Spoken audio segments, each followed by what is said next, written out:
ಮೇ 30ರಂದು ವಿಶ್ವ ತಂಬಾಕು ರಹಿತ ದಿನದ ಅಂಗವಾಗಿ ತಂಬಾಕು ಸೇವನೆ ದುಷ್ಪರಿಣಾಮಗಳು ಮತ್ತು ಕ್ಯಾನ್ಸರ್ಗೂ ತಂಬಾಕಿಗೂ ಇರುವ ಬದಲಾದ ಸಂಬಂಧಗಳ ಬಗ್ಗೆ ಜಾಗೃತಿ ಮೂಡಿಸುವಲ್ಲಿ ಕಲಬುರಗಿ HCG ಕ್ಯಾನ್ಸರ್ ಆಸ್ಪತ್ರೆಯ ವೈದ್ಯರು ಪತ್ರಿಕಾಗೋಷ್ಠಿ ಆಯೋಜನೆ ಮಾಡಿದರು. ಕಲಬುರಗಿ ನಗರದ ಖ್ಯಾತ ಕ್ಯಾನ್ಸರ್ ಆಸ್ಪತ್ರೆಯಾದ HCGಯಲ್ಲಿ ಹಿರಿಯ ವೈದ್ಯರು ಮಾತನಾಡಿ, ಬಾಯಿ, ಗಂಟಲು ಮತ್ತು ಶ್ವಾಸಕೋಶದ ಕ್ಯಾನ್ಸರ್ಗಳು ತಂಬಾಕು ಸೇವನೆಯಿಂದ ಅತಿ ಹೆಚ್ಚಾಗುತ್ತಿರುವುದರಿಂದ ಆರೋಗ್ಯದ ಮೇಲೆ ಕ್ಯಾನ್ಸರ್ ಪರಿಣಾಮ ಬೀರುತ್ತಿರುವುದರ ಬಗ್ಗೆ ತಿಳಿಸಿದರು. Bureau report RJ32 Kannada news Kalaburagi. No tobacco day ಅಂತ ಆಚರಿಸ್ತಾರೆ. It is a awareness day ಥರ. ಅಂದರೆ ಟೊಬ್ಯಾಕೋದಿಂದ ಆಗೋ ಹಾನಿಕರ ಎಲ್ಲ what all bad effects are there are any diseases ಅದ್ರ ಬಗ್ಗೆ ಒಂದು ಅವೇರ್ನೆಸ್ ಮೂಡಿಸೋಗೋಸ್ಕರ ಎವ್ರಿ ಇಯರ್ ಇದು ಆಚರಿಸಲಾಗ್ತದೆ ರೀ. And we also since the inception of our hospital 2015 ನಾವು ಪ್ರತಿ ವರ್ಷವೂ ಇದ್ರ ಬಗ್ಗೆ ಒಂದು ಅವೇರ್ನೆಸ್ ಕಾರ್ಯಕ್ರಮಗಳು ಮತ್ತು ಪ್ರೆಸ್ ಮೀಟು ಇದೆಲ್ಲನೂ ಮಾಡ್ತೀವಿ ರೀ.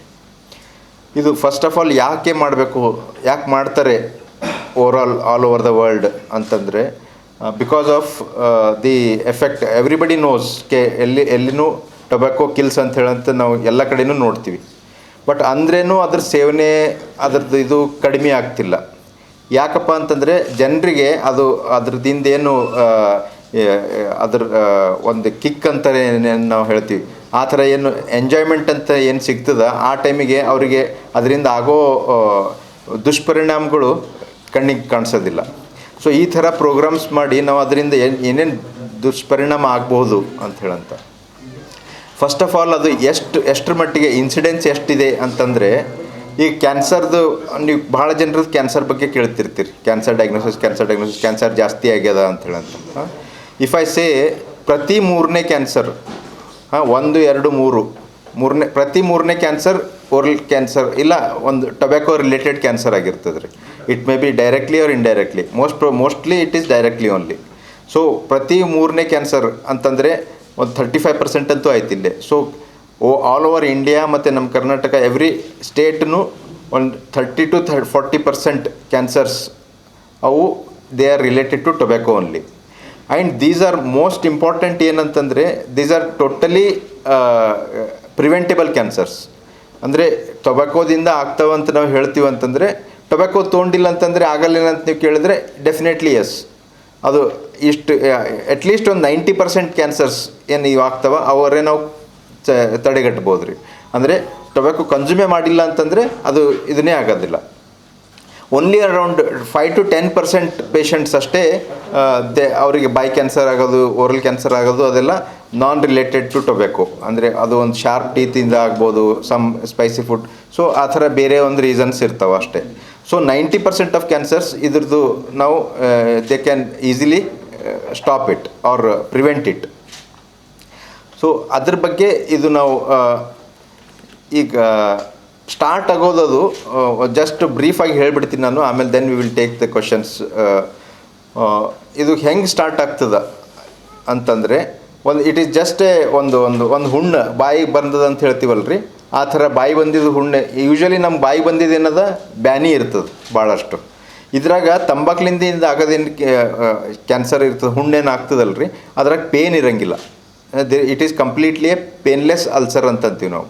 Most of the times 90 to 95% ಪೇಷಂಟ್ಸ್ನಾಗ ಅದು ಪೇನೇ ಇರೋಂಗಿಲ್ಲ.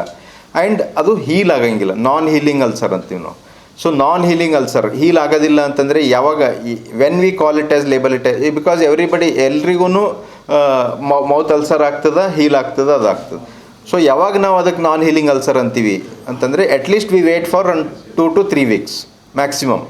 ಅಂದರೆ ಯೂಶ್ವಲಿ ನಾವು ನೋಡಿ ಬಾಯಿ ಬಂತು ಅಂತಂದರೆ ಒಂದು ವಾರನಾಗ ಮ್ಯಾಕ್ಸಿಮಮ್ ಒಂದು 10 ದಿವಸನಾಗ ನಾವು ಏನೇ ಮಾಡಲಿ, ಏನೇ ಟ್ಯಾಬ್ಲೆಟ್ ತೊಗೊಳ್ಳಿ ಬಿಡಲಿ, ತಾನೇ ಹೀಲಾಗಿ 8 ದಿವಸನಾಗ ಅದು ಮತ್ತೆ ನಾರ್ಮಲಾಗಿ ಆಗಿಬಿಡ್ತದೆ. ಸೊ ಇವು ಯಾವ 15-20 ದಿವಸ ತನಕ ಯಾವ ಹೀಲ್ ಆಗಂಗಿಲ್ಲ, then we label it them as non healing ulcers ಮೌತ್ನಾಗ. So non healing ulcers they are quite commonly, especially tobacco history ಇತ್ತು ಅಂತಂದರೆ, ಟೊಬ್ಯಾಕೋ ತೊಗೋತಾರೆ ಅಂತ ಹೇಳಂತ ಹಿಸ್ಟ್ರಿ ಇತ್ತು ಅಂದರೆ, majority of the times painless non healing ulcer in a tobacco chewer, majority of the times they turn out to be malignancy, cancer. So ಇವು ಅದೇ ಟೈಮಿಗೆ ಅಷ್ಟೇ ಸ್ಟೇಜ್ನಾಗ ಅದೇನು ಸ್ವಲ್ಪ ಸಣ್ಣದು ಅಲ್ಸರ್ ಆಗಿರ್ತದೆ. ಇವೆಲ್ಲ 3 ಪಾಯಿಂಟ್ಸ್ ಟೊಬ್ಯಾಕೋ ತಿಂತಾರೆ, 2-3 ವಾರ ತನಕ ಹೀಲ್ ಆಗಿಲ್ಲ, ಮತ್ತು ನಾವು ಇದು ಇತ್ತಂತಂದರೆ ಆ ಟೈಮಿಗೆ ತೋರಿಸಿದ್ರೆ ಒಂದು ಸಣ್ಣದು ಆಪ್ರೇಷನ್ದಿಂದ ಮುಗಿದು ಹೋಗ್ತದೆ, ಟ್ರೀಟ್ಮೆಂಟೇ ಮುಗೀತದೆ. ಅಫ್ಕೋರ್ಸ್ ಅದು ಕ್ಯಾನ್ಸರೇನೇ, ಅದು that is also cancer only, that is also oral cancer only. But ಸಿರ್ಫ್ ಒಂದು ಸಣ್ಣ ಆಪ್ರೇಷನ್ದಿಂದನೇ ಅದು ಮುಗಿದು ಹೋಗಿಬಿಡ್ತದೆ.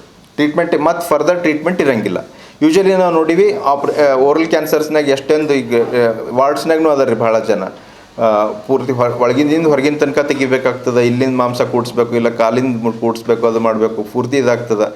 ಅದೆಲ್ಲ ಯಾವಾಗ when patients neglect that first stage, starting ಸ್ಟೇಜ್ನಾಗ ಏನದು ಹುಣ್ಣು ಇರ್ತದೆ, ಆ ಸ್ಟೇಜ್ನಾಗೆ ನೆಗ್ಲೆಕ್ಟ್ ಮಾಡಿ. ಯಾಕೆ ನೆಗ್ಲೆಕ್ಟ್ ಮಾಡ್ತಾರೆ ರೀ? ಪೇನ್ ಇರೋಂಗಿಲ್ಲ, ಬ್ಯಾನಿ ಇರೋಂಗಿಲ್ಲ. ಇಷ್ಟು ಇದ್ದಿದ್ದು ದೊಡ್ಡದಾಗ್ತದೆ, ಅದಾಗ್ತದೆ, ಹುಳ ಬೀಳ್ತದೆ, ಕೊಳಿತದ, ಅಷ್ಟೆಲ್ಲ ಆದ್ರೂ ಯಾಕಂದ್ರೆ ಬ್ಯಾನಿ ಇರೋಂಗಿಲ್ಲ ಅಂತ ನೆಗ್ಲೆಕ್ಟ್ ಮಾಡ್ತಾರೆ. ಮಾಸ್ಕ್ ಇನ್ಮೇಲೆ ಕೋವಿಡ್ ಬಂದಾನಿಂದಂತೂ ಮಾಸ್ಕ್ ಹಾಕೊಳ್ಳೋದು ಈಸಿ ಆಗಿಬಿಟ್ಟದ.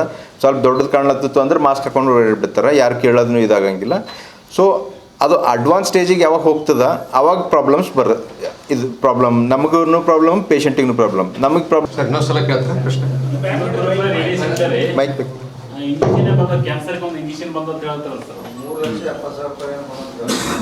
ಅಲ್ಲ, ಅದು ಹೆಂಗದ ರೀ, ಇಮ್ಯುನೋಥೆರಪಿ ಅಂತ ಹೇಳ್ತಾರೆ. ಈಗ ಲೇಟೆಸ್ಟ್ ನಮಗೆ ಟ್ರೀಟ್ಮೆಂಟ್ನಾಗ ಬಂದಿದ್ದು ಆಪ್ಷನ್ ಅಂತಂದ್ರೆ ಇಮ್ಯುನೋಥೆರಪಿ ಅಂದ್ರೆ ನಮ್ದು ಈಗ ಫಸ್ಟ್ ಇನ್ ಬೇಸಿಕ್ಸ್, ಈ ಕ್ಯಾನ್ಸರ್ ಯಾಕೆ ಆಗ್ಲಾಗತ್ತೆ ನಮ್ಮ ದೇಹದ. ಕ್ಯಾನ್ಸರ್ ಶುರು ಆಗೋದೇ ಒಂದು ಜೀವಕೋಶ ಅಂದ್ರೆ ನಮ್ಮ ಬಾಡಿ ಇಡೀ ದೇಹ ಏನಿದೆ ಮಿಲಿಯನ್ಸ್ ಟ್ರಿಲಿಯನ್ಸ್ ಸೆಲ್ಗಳು ಕೂಡಿ ಫಂಕ್ಷನ್ ಮಾಡ್ತಾ ಇರುತ್ತೆ.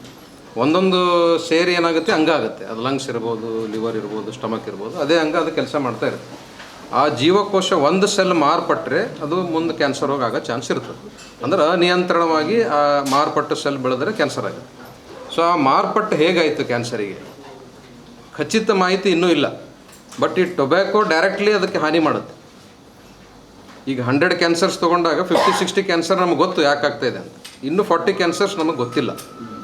ಆವಾಗ ಈ ಸಂಶೋಧನೆ ರಿಸರ್ಚ್ ಮಾಡುವಾಗ ನಮಗೇನು ಹೊರಗಡೆ ಬಂದಿದೆ ಅಂತಂದರೆ ಇಮ್ಯುನಿಟಿ, ಮನುಷ್ಯನ ದೇಹದ ಇಮ್ಯುನಿಟಿ ಏನಾದರೂ ಏರುಪೇರು ಆಗಿದೆಯೇನು, ಅದಕ್ಕೋಸ್ಕರ ಆ ಸೆಲ್ಲಿಗೆ ಮಾರ್ಪಟ್ಟಿರೋ ಸೆಲ್ಲಿಗೆ ಫೈಟ್ ಮಾಡಲಿಕ್ಕೆ ಆಗಲಾಗ್ಯದೇನು ಅಂತ ಸೆಲ್ಸ್ ಅದು ನಾವು ಸ್ಟಡಿ ಮಾಡಿದಾಗ PD-L1 ಅಂತ ಒಂದು ನಮಗೆ ಅದು ಜೀನ್ ಗೊತ್ತಾಯ್ತು.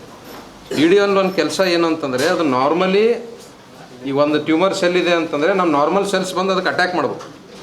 ಆ PD-L1 ಅದ್ರ ಜೊತೆ ಸೇರಿಬಿಟ್ಟು ಅಟ್ಯಾಕ್ ಮಾಡಲ್ಲ. ಸೊ ಈ PD-L1 ಬ್ಲಾಕರ್ಸ್ ಅಂತ ಬಂದಿದೆ ಇಮ್ಯುನೋಥೆರಪಿ.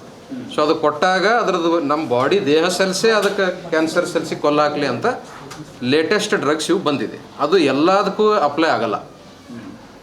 ಯಾಕಂತಂದರೆ ಅದು ಅದರಿಂದೇ ಆಗಿದೆ ಅಂತ ಇನ್ನೂ ನಮ್ಗೆ ಖಚಿತ ಮಾಹಿತಿ ಗೊತ್ತಿಲ್ಲ. ಅದಕ್ಕೋಸ್ಕರ ಎಲ್ಲದಕ್ಕೂ ಒಂದೇ ಡ್ರಗ್ ಫಿಟ್ ಆಗಲ್ಲ. ಈ ಕ್ಯಾನ್ಸರ್ ಆಗೋದು ಕಾರಣ ಬೇರೆ ಇದೆ, ಆ ಕ್ಯಾನ್ಸರ್ ಆಗೋದು ಬೇರೆ.